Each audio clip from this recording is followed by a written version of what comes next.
Some car brands, you see, they're like a fleeting summer romance. Exciting for a bit, then they fade into the background, forgotten, replaced by something newer, shinier, and probably more sensible. But Porsche is different. It's not a fling. It's the love of your life, the one that got away, and the one you'd sell a kidney for, all rolled into one magnificent rear-engined package.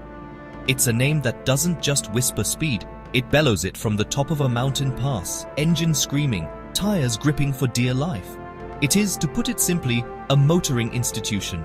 For decades, they've been doing essentially the same thing, putting the engine in the wrong place and somehow, through sheer German stubbornness and engineering genius, making it work brilliantly. From the humble Beetle on steroids 356 to the silent but devastatingly quick Taycan, the shape has evolved, but the soul has remained defiantly, wonderfully the same. Each model isn't just a car, it's a chapter in a story of relentless, obsessive pursuit of perfection. A story of how to make a fundamentally flawed idea one of the greatest ideas in automotive history. So grab a beverage, settle in, and prepare to be educated, amazed, and possibly a little bit jealous. We're going on a journey through time, a pilgrimage to the holy land of Stuttgart, to uncover the 7 most iconic, most significant, and let's be honest, most brilliant cars ever to wear the Porsche crest. This isn't just a list.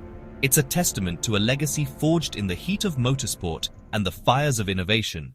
And it's going to be biblical. Right. Let's get one thing straight. Before the poster on the wall 911, before the technological wizardry, there was this, the 356. And if you look at it and think, hang on, that looks a bit like a Volkswagen Beetle that's been to the gym, well, you're not entirely wrong. It was born from the Beetle's DNA, you see. Ferdinand Ferry Porsche, son of the man who created the people's car, decided he wanted something a bit more spirited. Something that wasn't designed to just get you from A to B, but to make you grin like an idiot the entire way. And so, in a dusty old sawmill in Gmund, Austria, the 356 was born. It was small, it was light, and it had an air-cooled flat-4 engine slung out behind the rear axle. On paper, it sounded like a recipe for a rather spectacular crash at the first sign of a corner, but in reality, it was a revelation. The steering was sublime, the handling was communicative, and because it weighed about the same as a well-fed housecat, it felt brisk, eager, and alive in a way most cars of the era simply didn't. This wasn't a car built by a committee of accountants in grey suits. It was a car built by enthusiasts for enthusiasts. You could feel the passion in every nut and bolt. The early ones were hand-built from aluminium, each one a little bit different, a little bit special. They were a testament to the idea that you don't need monstrous power to have monstrous fun. It was about balance, purity, and the connection between the driver, the machine, and the road. It was a proper sports car. The world took notice, especially the Americans, who saw this plucky little German machine winning races and fell head over heels in love. It quickly established Porsche's reputation. This wasn't some flash-in-the-pan operation. This was a company that understood what driving was all about. They weren't just building cars, they were building legends. And the 356 was the foundational myth upon which the entire empire would be built. It was a promise of what was to come. Think of the early models, the pre-A cars. They are gloriously simple. A split windscreen, a minimalist dashboard with just the essential gauges, and that distinctive, rounded, almost bathtub-like shape. There's an honesty to it, a purity of purpose that is utterly captivating. It wasn't trying to be anything other than a machine for driving pleasure. No distractions, no unnecessary fripperies. Just you, that little 4-cylinder thrumming away behind you, and an open road.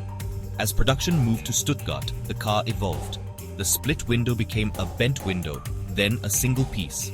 The engines grew in power and sophistication, from a humble 1.1 liters to the potent 4-cam Carrera engines, which were basically detuned racing power plants. These were serious bits of kit, complex and demanding, but my word, were they effective. A 356 Carrera could embarrass much larger, more powerful cars on a twisty road. It cemented the core Porsche philosophy: evolution, not revolution. They took a good idea and just kept making it better. Better brakes, better suspension, more power, more refinement. But they never lost sight of the original concept. Even the final 356C models of the mid-1960s, with their disc brakes and more powerful engines, were still recognizably the same plucky little sports car that had emerged from that Austrian sawmill. Without the 356, there is no Porsche. It's as simple as that. It laid the groundwork. It built the reputation for quality and giant-killing performance. And it proved that putting the engine in the back wasn't madness after all. It was genius. It was the genesis. And for that reason alone, it is one of the most important sports cars ever made. Full stop. If the 356 was the brilliant opening act, the 911 was the headliner that refused to leave the stage for 60 years, and thank God for that. When it arrived in 1963, it was a shock. It was bigger, more powerful, more sophisticated, and it had a 6-cylinder engine. A flat 6 naturally, still air-cooled, and still, crucially, in the wrong place. This car shouldn't work. The laws of physics say that a car with all its weight hanging out over the back wheels should handle like a shopping trolley being pushed backwards down a hill. And yet it did work. Oh boy, did it work. The early 911s were tricky, mind you. They demanded respect. If you were clumsy with the throttle mid-corner, they had a tendency to swap ends faster than you could say übersteuern. This wasn't a car for the faint of heart. It was a challenge. Taming it, learning its quirks, and mastering the art of slow in, fast out was a rite of passage. And when you got it right, my word, the feeling was euphoric. The design, penned by Ferry Porsche's son Butzi, was and is a masterpiece of timeless simplicity. That teardrop silhouette, the round headlamps, the sloping fastback, it's instantly recognizable. You could show a drawing of a 911 to a hermit who's lived in a cave since the Stone Age, and he'd probably grunt Porsche. It's a shape that has been gently massaged and evolved over the decades, but never fundamentally changed because you don't mess with perfection. Then came the variations. The Targa, with its removable roof panel, for those who wanted wind in their hair without sacrificing structural rigidity. And then, the one that really set the world on fire, the Carrera RS 2.7 in 1973. Lighter, more powerful, with wider arches and that iconic ducktail spoiler. It was a homologation special, a road-going race car, and it was utterly, utterly brilliant. It is, for many, the purest 911 experience you can have. The 911 story is one of relentless development. They introduced turbocharging in the mid-70s with the 930 Turbo. This car was nicknamed the Widowmaker, and for good reason. The turbo lag was biblical. Nothing, nothing, nothing. Then suddenly, pull W. All the power in the world would arrive at once, usually right when you were least expecting it. It was terrifying and exhilarating in equal measure. It was a proper supercar with a reputation that preceded it. Through the 80s, the 911 Carrera 3.2 became the yuppies' car of choice. But don't let that fool you. It was still a formidable performance machine, more refined and easier to drive than its predecessors, but with the same raw mechanical soul. They even toyed with getting rid of it, thinking the front-engine 928 was the future. The public outcry was so immense, they quickly changed their minds.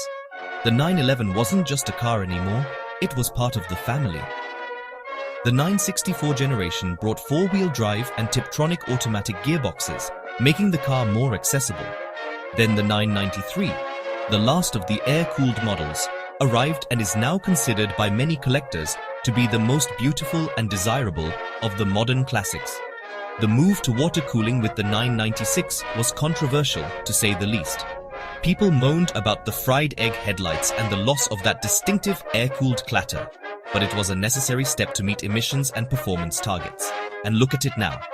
The modern 911, the 992, is a technological tour de force. It's bigger, heavier, and packed with computers, but somehow, impossibly, it still feels like a 911. The steering is still telepathic, the chassis is still magnificent, and the engine, whether it's in a base Carrera or a bonkers GT3 RS, is still the heart and soul of the experience. The 911 hasn't just survived, it has triumphed. It is without a shadow of a doubt the greatest sports car ever made. There is no argument. Now, after the high-minded purity of the 356 and the burgeoning legend of the 911, Porsche did something a bit odd. They teamed up with Volkswagen, their old pals, to create this, the 914. It was a bit of a mongrel, a joint venture designed to give VW a sporty flagship and Porsche an entry-level model to sit below the 911. And let me tell you, when it came out, the purists turned their noses up so high they could smell the weather on Mars. It wasn't just the VW connection. Look at it. It was all straight lines and pop-up headlights. It looked like it had been designed with a ruler and a set square, a world away from the sensuous curves of its siblings. It was a Targa-topped two-seater, with the engine not in the back but in the middle, a mid-engine Porsche for the people. The very idea was strange. It was like finding out the Queen enjoys cage fighting. The standard car, the 914/4, used a humble Volkswagen Type 4 engine. It wasn't exactly what you'd call fast. In fact, a moderately athletic Glacier could probably give it a run for its money in a drag race. It produced a mighty 80 horsepower, which meant you had plenty of time to admire the scenery as you accelerated. But to dismiss it for its lack of straight-line speed is to miss the point entirely. And the point was handling. Oh my word, the handling. By putting that little engine in the middle, they achieved near-perfect weight distribution. The car was incredibly light, and the center of gravity was somewhere around your ankles. This meant you could hurl it into a corner at speeds that would see a 911 of the same era spinning off into the nearest field. It was beautifully balanced, agile, and incredibly forgiving. It was a car that taught you how to be a better driver. You didn't need a lot of power because you never had to slow down. You just carried your momentum through the bends, the unassisted steering chattering away, telling you exactly what the front wheels were doing.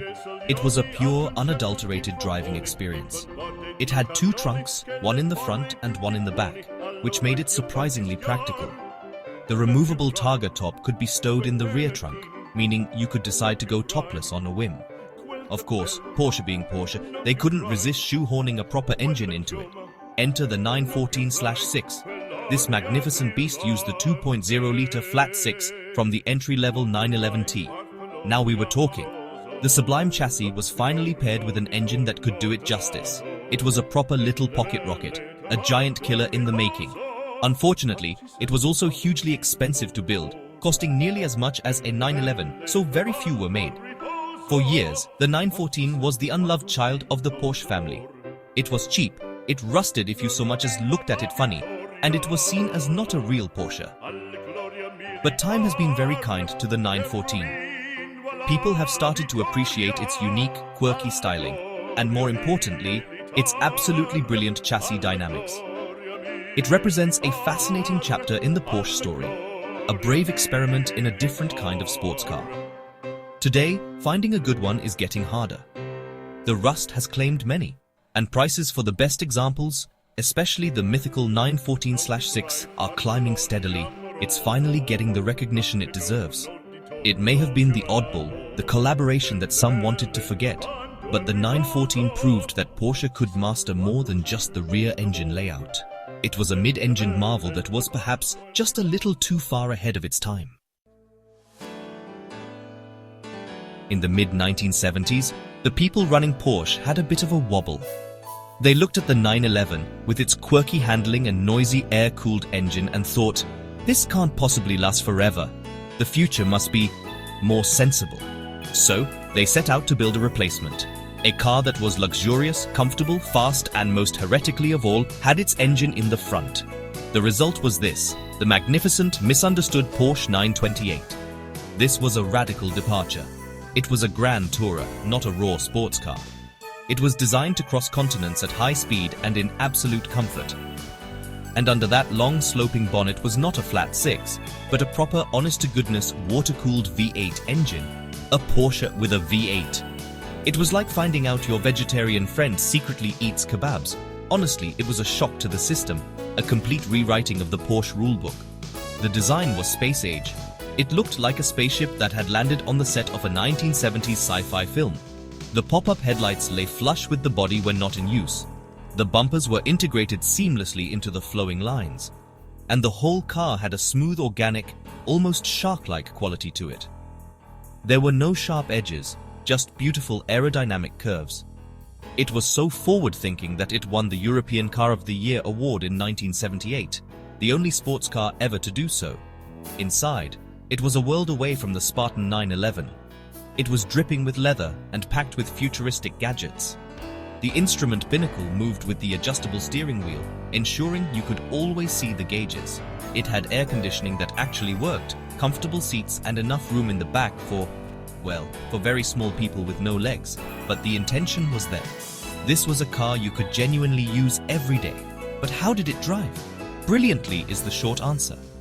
Porsche's engineers, being German and therefore obsessive, didn't just plonk a V8 in the front and hope for the best.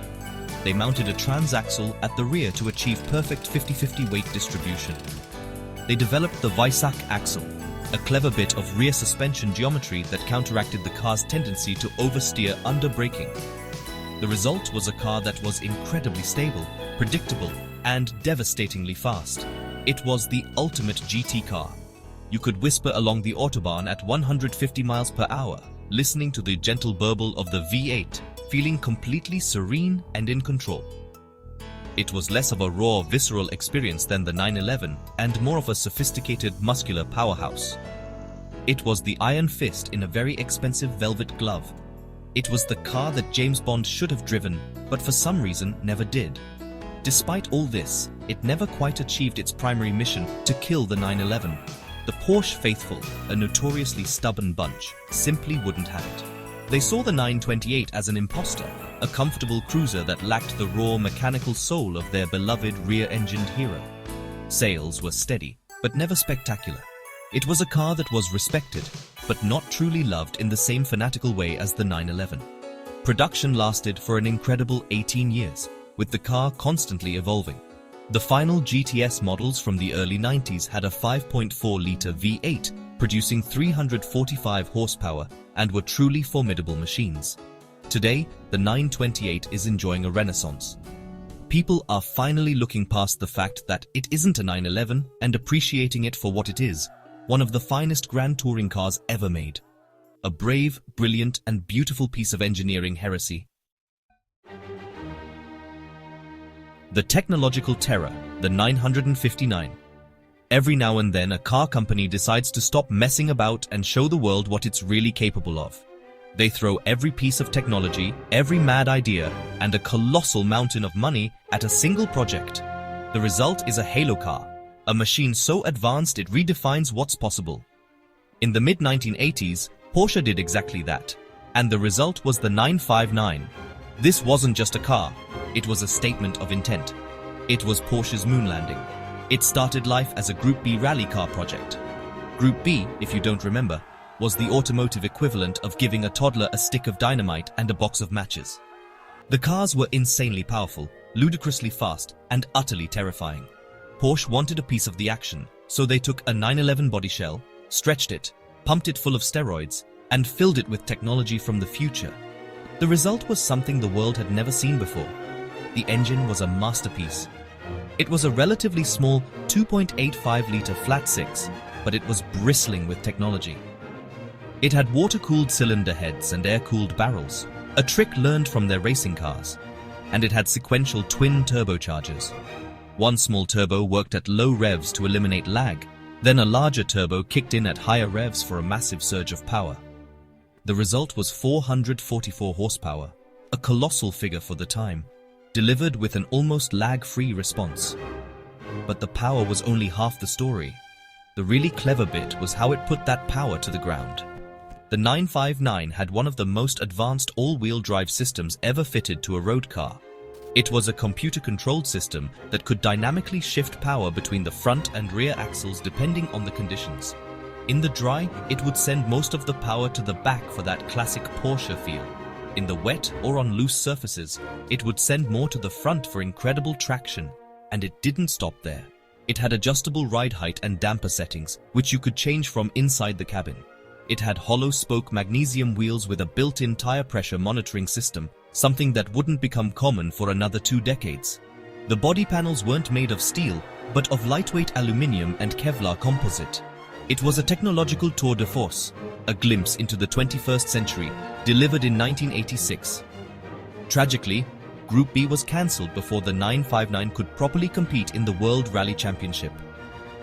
But Porsche, not wanting to waste their efforts, took it to the most grueling rally in the world, the Paris-Dakar.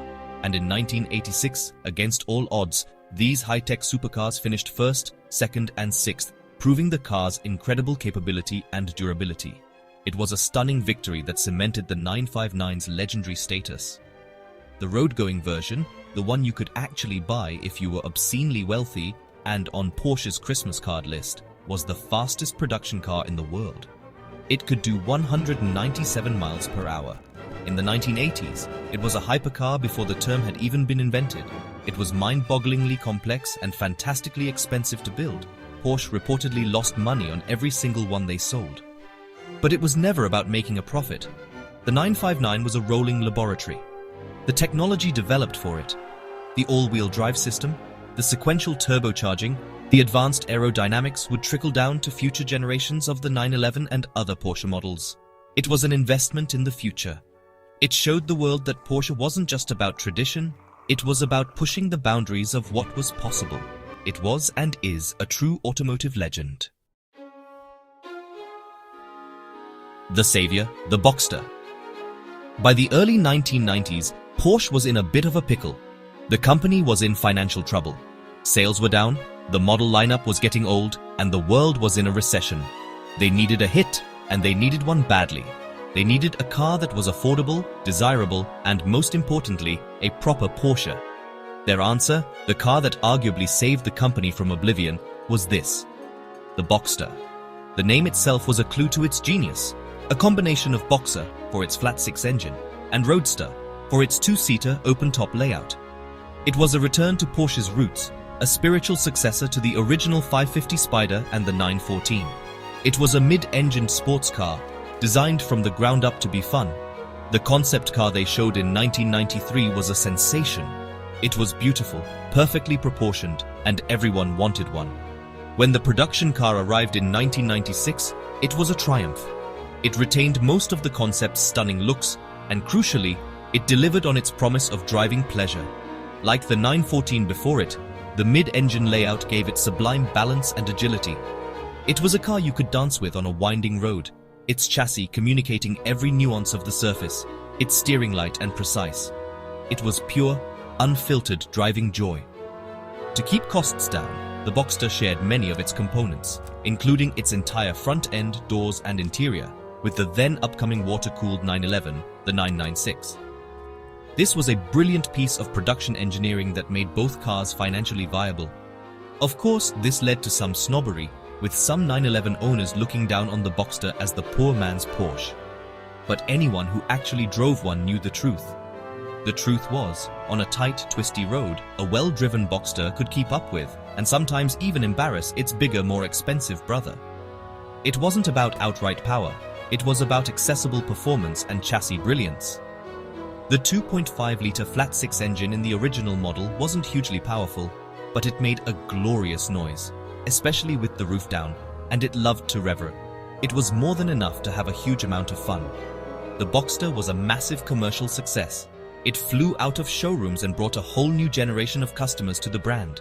It single-handedly pulled Porsche back from the financial brink and gave it the capital it needed to develop new models and thrive. Without the Boxster, there might not be a Porsche today. It's that important. Over the years, the Boxster has evolved, just like the 911. It gained more powerful engines with the S models, and later, a hardtop coupe version called the Cayman was introduced, offering even greater chassis rigidity and focus. Each generation has got faster, more capable, and more refined, but the core DNA has remained the same, a perfectly balanced, mid-engined sports car built for pure driving pleasure.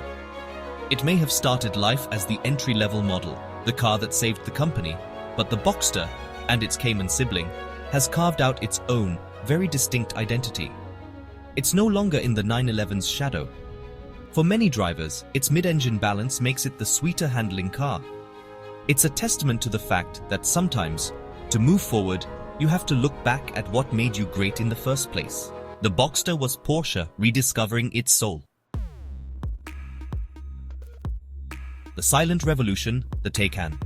For its entire history, the heart of every Porsche has been a combustion engine. The clatter of an air-cooled flat 4, the howl of a flat 6, the thunder of a V8, the noise, the vibration, the smell of petrol. It's all part of the Porsche experience. So what happens when you take that away? What happens when Porsche decides to build an all-electric car? You get this, the Taycan, and it is a car that forces you to completely rethink what a Porsche can be. When the idea was first announced, there was, predictably, an outcry from the purists. An electric Porsche? It's sacrilege. It's the end of everything we hold dear. It'll be a soulless, silent appliance. A milk float with a fancy badge. But Porsche's engineers, as we've established, are a rather clever and stubborn bunch. They weren't interested in building a milk float. They were interested in building a proper Porsche that just happened to be powered by electricity, and that is exactly what they have done. From the moment you sit in it, it feels like a Porsche. The driving position is low and sporty, the steering wheel is perfect, the build quality is immaculate. It looks like a four-door coupe from the future, low, wide, and incredibly sleek. It has the Porsche family DNA running through its every curve, but the real revelation comes when you drive it. Press the accelerator and the response is instantaneous. There is no lag, no waiting for turbos to spool or revs to build. Just a relentless, seamless, and utterly silent surge of acceleration that pins you to your seat and scrambles your brain. The top-spec Taycan Turbo S will go from 0 to 60 miles per hour in 2.6 seconds. Let me repeat that. 2.6 seconds. That's faster than almost any petrol-powered car on the planet. It is savage, brutal, and completely addictive. But straight-line speed is easy for electric cars. The real challenge, the Porsche challenge, was to make it handle. And this is where the Taycan is a masterpiece. Despite weighing over 2 tons, thanks to all those batteries, it feels astonishingly agile. The center of gravity is lower than in a 911. It has 4-wheel drive, 4-wheel steering, and fiendishly clever air suspension. You can throw it into a corner, and it just grips and goes, defying the laws of physics. It's a car that proves performance and sustainability are not mutually exclusive. It features an 800-volt architecture, double the voltage of most electric cars, which allows for incredibly fast charging. You can add over 60 miles of range in about 5 minutes if you can find a powerful enough charger. This makes it a genuinely usable long-distance tourer, just like the 928 was meant to be. Of course, it's not the same as driving a 911. You don't get the screaming flat 6 soundtrack. Instead, you get a synthesized, futuristic hum that rises and falls with your speed. It's different, but it's not soulless. The soul of this car is in its engineering, in the way it responds to your inputs, in the way it feels so utterly and completely like a product of Stuttgart. It is a different kind of thrill, but it is a thrill nonetheless. The Taycan is arguably the most important Porsche since the original 911. It's a stake in the ground, a declaration that Porsche will not only survive in the electric future, but will lead the way. It proves that the essence of Porsche isn't tied to a particular type of engine, but to a philosophy of performance, engineering excellence, and driver engagement. It is the beginning of a whole new chapter, and it is absolutely brilliant. A legacy forged in power. So there you have it, from the plucky Beetle-based 356 that started it all to the silent, world-changing Taycan, the story of Porsche is one of constant, relentless evolution. It's a story of sticking to a brilliant, if slightly mad idea with the rear-engine 911, while also having the courage to try something completely different with cars like the 928 and the 914. They've built rally legends, Le Mans winners, continent-crushing GT cars, and sports cars that have defined entire generations. Porsche isn't just a manufacturer, it's a benchmark. Through it all, one thread remains constant: an obsessive, unwavering commitment to building the best drivers' cars in the world. They understand that a car is more than just a mode of transport. It's a source of joy, a mechanical partner, a machine that can stir the soul. Whether powered by air-cooled pistons or advanced electric motors, that fundamental philosophy has never wavered. Their impact on automotive history isn't just significant, it's monumental. They didn't just follow trends, they created them. Now, I've had my say, but the beauty of Porsche is that everyone has their favorite, their dream car, the one that adorned their bedroom wall. Was it the raw purity of a Carrera RS, the terrifying power of a 930 turbo, or the futuristic promise of the Taycan? Let me know down in the comments which Porsche is the one for you and why. I'm genuinely curious to see which of these icons resonates the most. And don't forget to like and subscribe for more journeys into motoring greatness.